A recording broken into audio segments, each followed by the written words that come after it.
Well, there was joy in England and lots of it in the Caribbean as well with the fans who are actually following. Not sure where you are, David, because I can never really catch up with you. Last time you were in transit, you said. I don't know where you are now, but congratulations. Or should I offer you my sympathy? I can never remember where you really sit. But welcome to Anything Cricket. Let's Talk, this drive edition.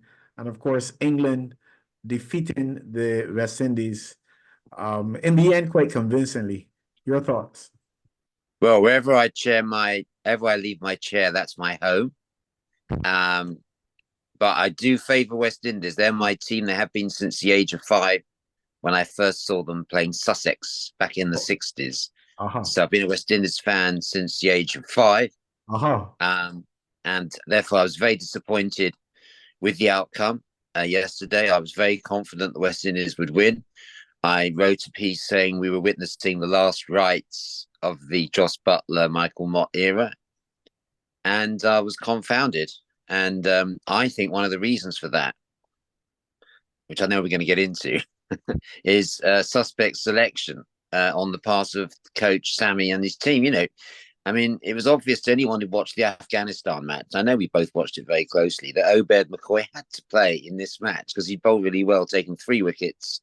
And I'm an Obed fan. He Mm-hmm. came over and played for the Sussex Sharks, my side, in Mm-hmm. Hove, Brighton, and he did very well. He was a match winner and a wicket taker and very rarely conceded. And he was a big game player, liked to play in front of big crowds. So for all those things, plus I'm going to play my joker because I know we disagree on this. Um, on the plus side, that's the plus side for Obed McCoy. Uh-huh. He should have replaced Romario Shepherd, in my view, came back in. And because I tell you what, every single cricketer who has the wonderful experience of, fathering a child is distracted from the real focus, which needs to be winning a World Cup match. I don't care what you say. If you've just become a father for the first time, I imagine it's, As far as I know, it's not the first time. All right. Okay. So let's That just doesn't go with surprise when you me. become a Yeah, father. that doesn't surprise me. Okay. In that case, I'll stick to the cricketing matters, which I'm on safer ground because I know you know I everyone. wouldn't want you to be my attorney if you're going to give up that quickly on the defense. The day I represent you, Phil, is a sad day for humanity.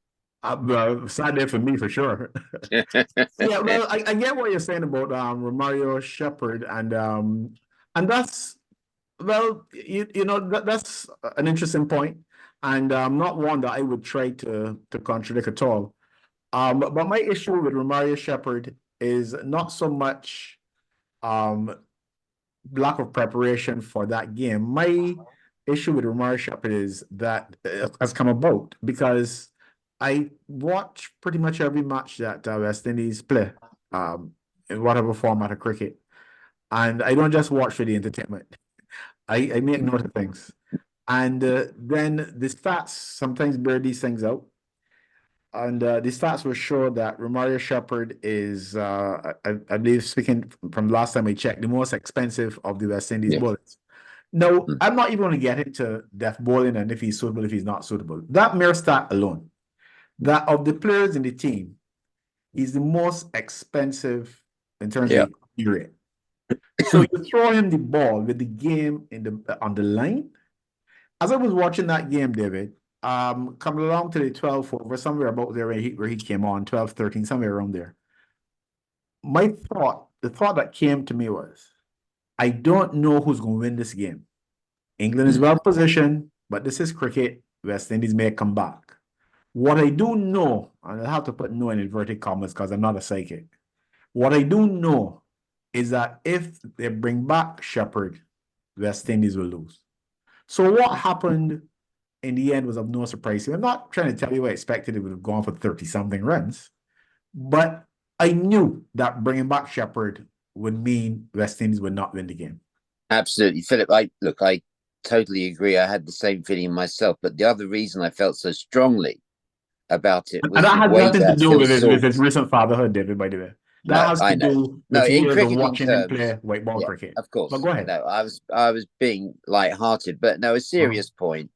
He is expensive and he's unreliable.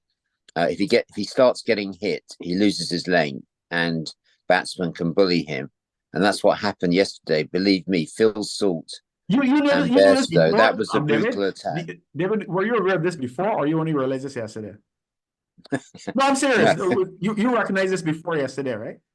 I recognise Romario Shepherd So as being The West expensive. Indies coach and captain don't watch, don't It's follow the game. curious, isn't it? Yeah, it's curious. Anyhow, Yeah, it is continue. curious. But they want him there. No, the simple reason is they want him there to lengthen the batting order, as if it wasn't long enough already. We know Shepherd is capable of heroics with the bat, and I think we both agree on that. And he's a great guy to have down the order, more effective than Jason Holder would have been, in my view. But Jason Holder would have kept it tighter at the end, although, of course, Jason had his own nightmare moment in the World Cup qualifier, didn't he, when he was hit around and lost West Indies their position in the World Cup. So it's a difficult one as to who should be bowling at the end, but that's not the only reason that West Indies lost that match. It was the brutality of the batting from Phil Salt and the way they went after the Salt and Bairstow. I mean, they were hitting it so hard. It was a real assault. It was a great display of attacking batsmanship, and it silenced me. And I suggested it would have silenced most of the stadium, in St. Lucia. David, let me just say right up front that I will take nothing away from England. England did what they needed to do. Salt had a chance, and it's not his fault that the keeper didn't take it. England did what they had to do to the best of their ability, and I take nothing away from them. But if you only look at it that way, and you don't look at what maybe you could have done differently, then it'll probably happen to you time and time again. So West Indies will need to look and see what they could have done differently. Now, here's how I see it, but who am I? If you look at the statistics from yesterday's bowling, it will indicate basically the same pattern that has been there for quite some time. That is that the bowlers who come off the long run were all expensive, all over 10 runs per over. And the bowlers who came off the shorter run, what we call spinners, were all more economical, going for less than 10 runs. And to show how the pattern was, Ruston Chase, when last I checked, was going under 7 career-wise. I'm talking about T20 international, doesn't do with IPL or anything of that nature. You're talking about international. Domestic, yeah, international, yeah. Okay, yeah. Goes under 7. Hossein, when last I checked, was just above 8. And one can make the excuse for him that he bowls in the power play more than the others. Yeah. Moti was just over 7. So in actual fact, when I checked about a week ago, Ruston Chase was the most economical of all the West Indies bowlers. And needless to say, Shepherd was the most expensive. But yet, the West Indies camp could hardly ever see it fit to give the spin bowlers their full quota. And that I can't understand that. It seems to me as though if you want to be favored in the West Indies team as a bowler, you must have a long run up. So if the 3 bowlers who are the most economical in the team bowl their 12 overs, then you've only got 8 overs to fill in. Absolutely. If Russell Yeah. plays, Russell will bowl his 4 unless he has a bad day. Okay. Alzarri Joseph, to my mind, should never even been in the World Cup, but he's there. So he's got to take responsibility for good or bad. He'll bowl his 4. That's 20. If something goes wrong and somebody pulls a groin muscle or something, as King did, I don't know if we haven't been told that Rutherford is injured and can't bowl. We haven't been told that about Powell to squeeze in over here or there, or even the same Romario Shepherd to squeeze in and over at a strategic time. But you cannot give the ball to Shepherd with the game on the line. That's silly. The evidence shows that he can't handle it. And I agree with that. But would you also agree that the assault on the bowlers had started before Shepherd came on? I don't know if I would call it an assault. I would say that England were playing a very positive game and were handling the situation and putting themselves in a position to win. But I think that Shepherd's over removed any chance at all that they have had 30 of picking up of changing things. So I'm not saying that that was the only reason West Indies lost. I'm saying it played a significant role because you not only lost the game, but you're somewhat now demoralized because of the way in which you lost the game. When you lose a game that comes down to the last ball or the last over or something like that, you can find a lot of positives from it. Yes, you're going to be frustrated and upset when you lose because it's so close, but at least you can say you competed. West Indies got blown away in the end because of one silly, well, I wouldn't even say one silly decision because I don't know why Hossein, who bowls very well at the top of the innings, found himself having to come back to bowl a couple of overs towards the end. That didn't make sense either. I think you need to utilize the strength of the players where they're strong. And somehow the management don't seem to know their own Well, players. look, I hear that, but the sort of objective view from London, if that's what you're asking me to provide, Oh because yeah, I am objective, is that it ain't that bad for what's West not Indies for that me. bad? What's not It's that bad? one loss Oh, after a okay. string of excellent results. Uh-huh. A team that's led very effectively by Rovman Powell. That doesn't change after one defeat. I like the balance of the team. Yeah, we're talking about fine tuning it here, but two important decisions that they got wrong, in my view. No, Roston Chase deserved to retain his place, but Shea Hope is pushing hard there because But this is the you're thing. talking about one of the Hold it world's there. best Hold it there. ODI Hold it batsmen. there. Hold it there. Shea Hope is a batsman whose second ability is a keeper. Rawson Chase is an all-rounder who goes off spin and bats. And I don't understand why people keep either or. It is baffling to me.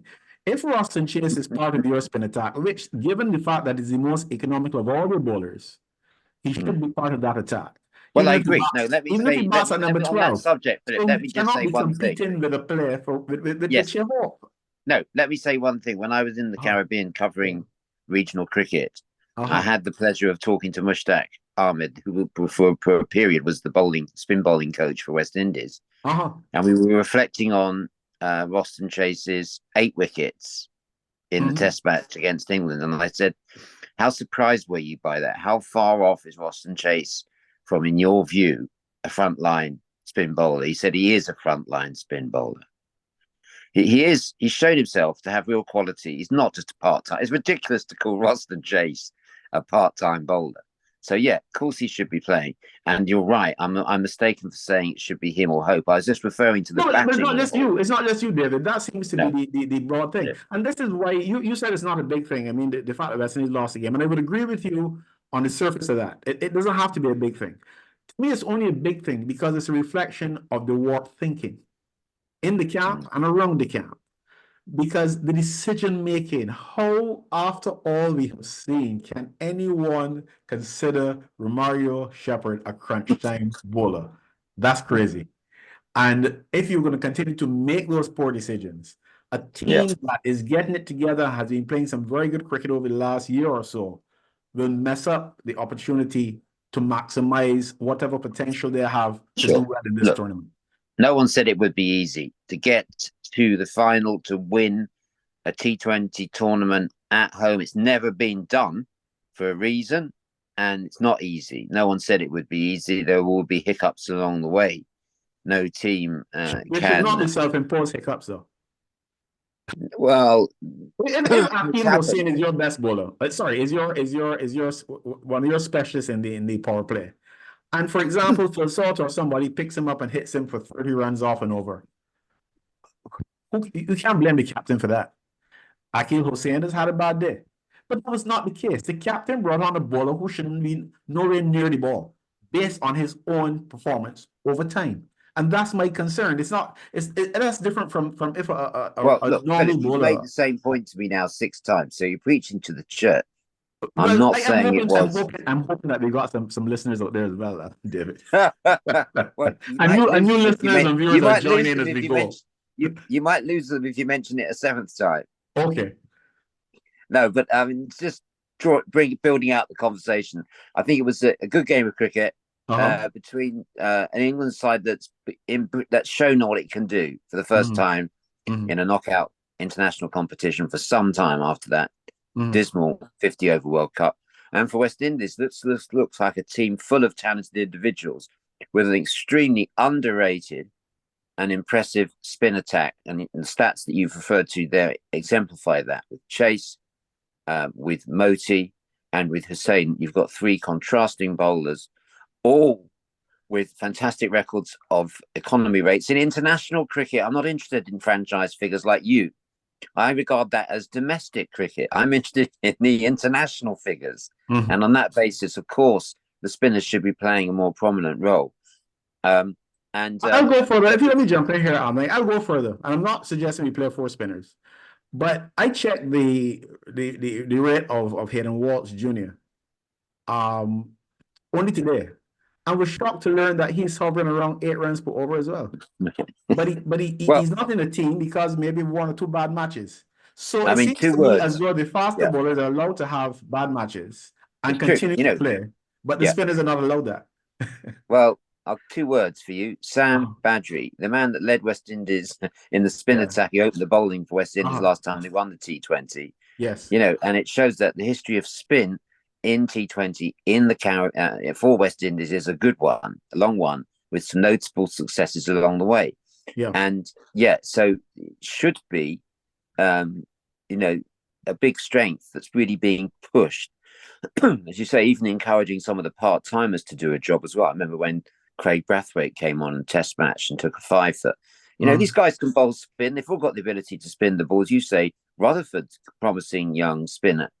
And, there's a lot of... I think he does that sometimes, but he also bowls a bit of medium pace. But, I'm talking about to fill in and over, if things are not going exactly. the plan, Exactly. I mean, what is good is I think the composition of the batting lineup, you can't really fault it. I'm glad to see Johnson Charles there, because he scored international ODI centuries. Again, he's got international stats behind him.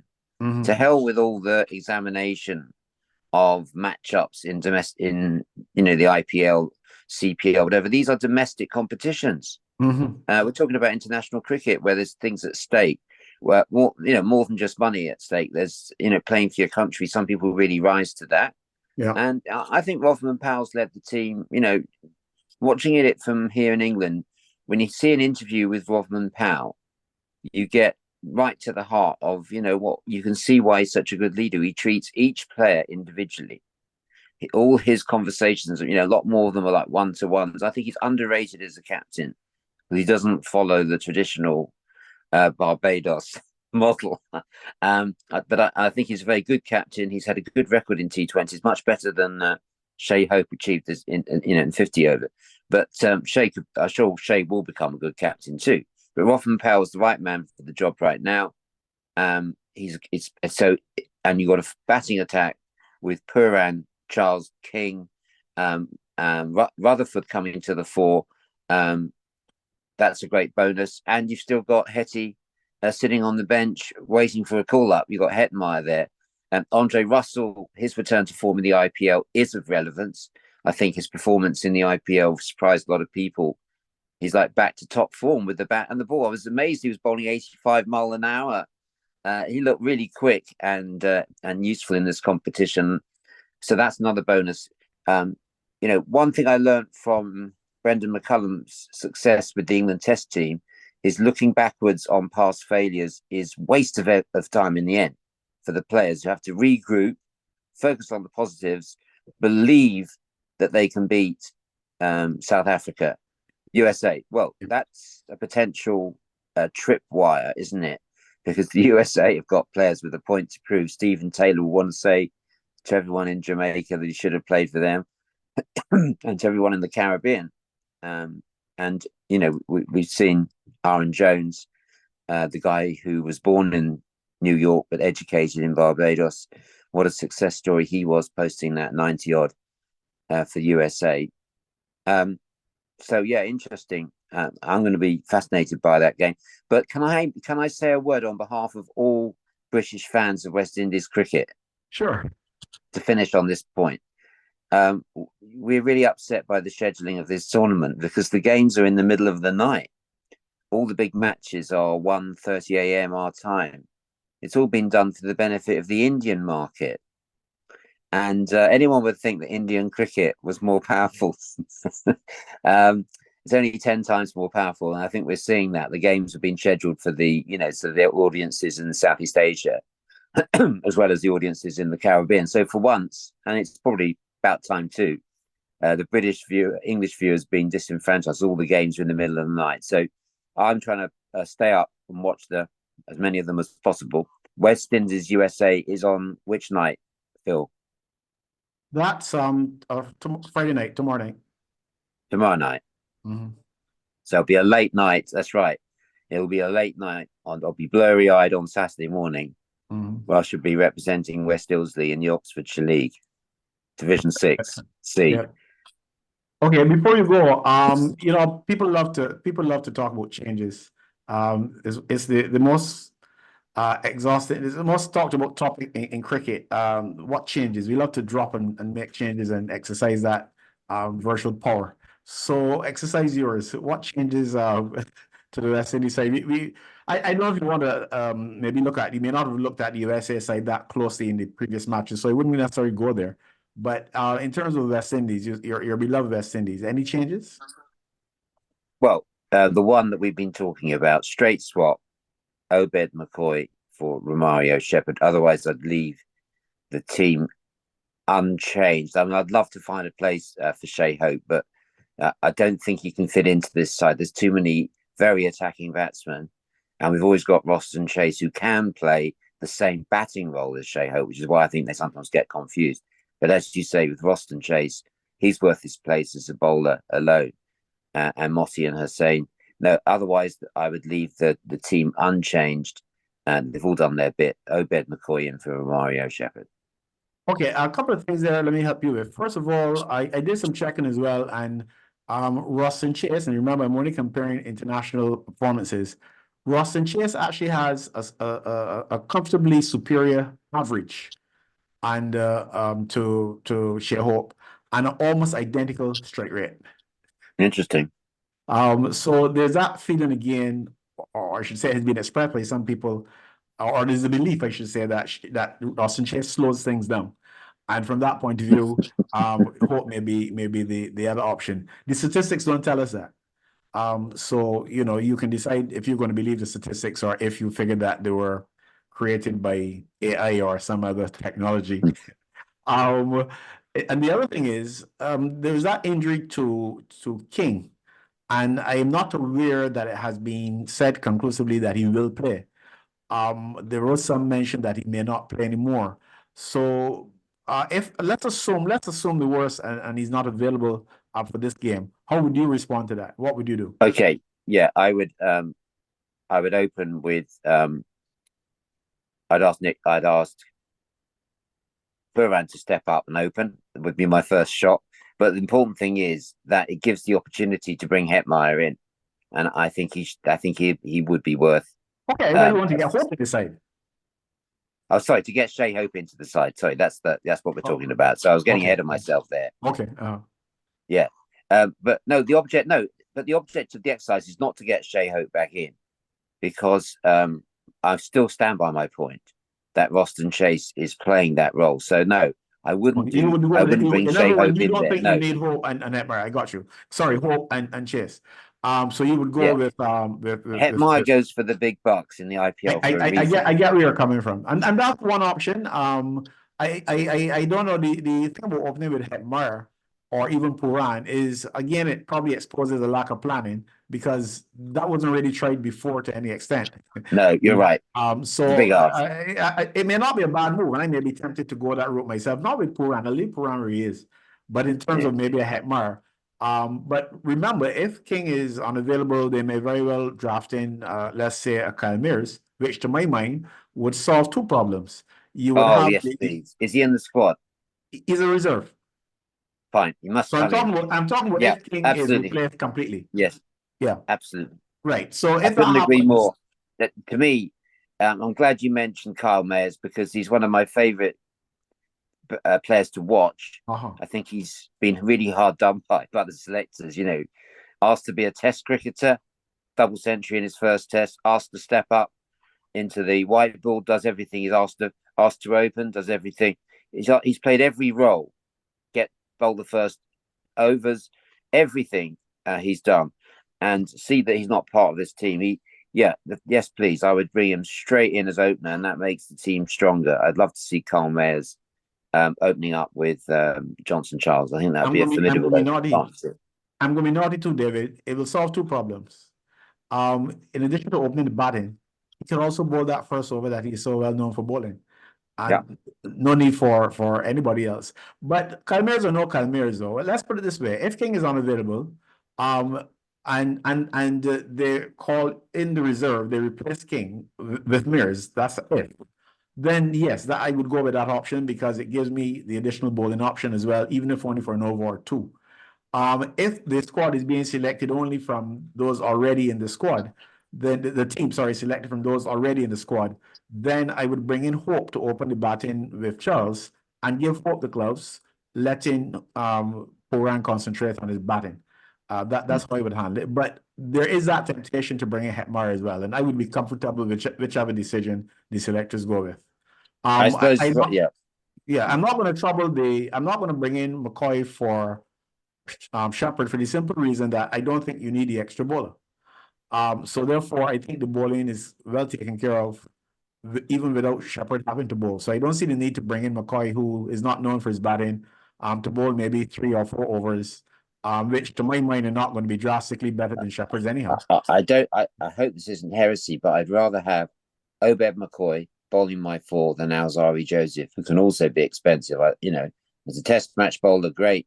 He can be expensive, and I'd rather have Obed McCoy. And if you look at McCoy's stats, kindly supplied to us by the very talented Ayana Holder, she pointed out that Obed McCoy stats are pretty good as well in terms of economy Those rate. stats that she pointed out, I think she said between over 16 and 20, where I think she said he's the best of the West Indies bowlers. Certainly, his overall runs per economy rate is not as good as Zari Joseph's. But the thing about that is, and I think that her sharing that information, not sure the source, but her sharing that information strengthens my point about our death bowling because if he's the best at 9.50, I think she said, the fact that he's the best of the death bowlers that we have, or the bowlers bowling at that stage, to my mind, proves what I've said all along, that that's an area that we have not developed. Okay, but it's all relative. Compare You have him. to make. In other words, you got to compare him not with the other. You don't compare the best of a bad lot if you want to, use that term. You got to compare him and see where those numbers rate with the death bowlers, the effective death bowlers in other teams. In other words, what is the standard? Well, we're only talking about. We're not comparing them with other teams. We're just looking at a team. You've got to compare them with other he's teams a big match what player. I'm saying is, if you want to have effective death bowling, and your effective death bowler goes at 9.5 runs per over, and the effective death bowlers in other teams go at, let's say, 7 or 8. Okay, you will see that you will struggle. Right. Yes. Okay. Then I'm a horse racing fan myself, and I always say to myself and fellow punters, just think of his last or her last run. Don't go back to last year. No sentimental. On current form, O.G. McCoy, same ground, St. Lucia, took 3 for 14, was it? Against Afghanistan, 3 for 18. Yeah, 3 for 18. Just 2 days earlier. So it's recent form. You have to go on that. Otherwise you're drowning in data. And we all know what happens. I don't have a problem. As I said, if you needed a bowler and you brought in Obed McCoy, you don't have a whole lot of options. Either Obed McCoy or Shamar Joseph, and it seems as though they're afraid to give him a shot.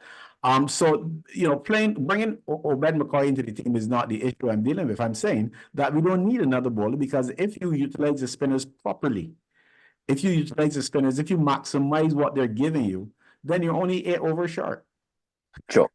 That's basically what I'm saying. Would be my best 11. But we agreed to differ on that. It's not a problem. Yeah. No, we started with that. We've ended with it. It's a nice, neat symmetry. And I look forward to speaking to you after the West Indies USA match. Yeah, but just for clarity, though, basically, just for clarity, my problem is not with team selection. My problem is with the decisions made at crunch time. If you get the difference. So McCoy, no McCoy, not the issue. The issue is that if you see that there are bowlers who don't handle certain situations well, then don't put them in those situations. That's basically That's basically what I'm saying. So I'm not really interested in changing the team if everybody is fit. I'm just interested in better decision making from management. Well said. And keep healing for us. We need the Indeed. support. Thanks very much, Phil. Always a pleasure to talk to you. Likewise. Yes. A very good night to you.